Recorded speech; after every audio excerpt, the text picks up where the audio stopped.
Hot dog તો આપણે બધા જ ખાતા હોઈએ છીએ બારે ઓલવેઝ, અને એ પણ એક્સપેન્સિવ ખાતા હોઈએ છીએ. તો હું આજે તમને એક નવો હોટડોગ બતાવું છું, અને એ પણ એકદમ ઓછા રેન્જમાં તમે બનાવી શકશો, ઓછા ખર્ચામાં. આજે આપણે બનાવવાના છે વડાપાઉં હોટડોગ.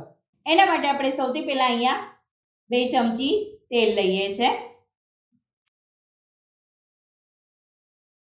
હવે એમાં આપણે અડધી ચમચી રાઈ એડ કરીએ છીએ. હવે એમાં 5 થી 6 મીઠા લીમડાના પાન એડ કરીએ છીએ. 1 ચમચી આદુ મરચાંની પેસ્ટ એડ કરીએ છીએ.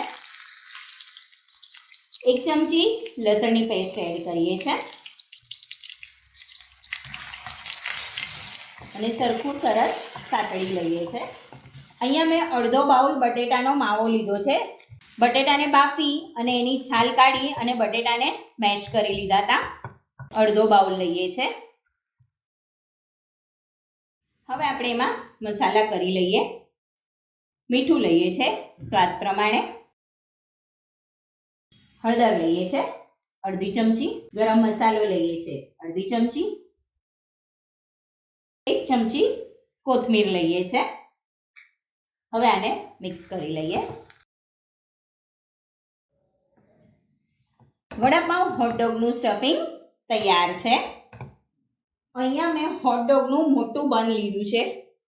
આ મેં મિક્સ હબ્સવાળું બન લીધું છે. તમે પ્લેન બન પણ લઈ શકો અને બીજા કોઈ પણ ફ્લેવરવાળા પણ બન લઈ શકો છો.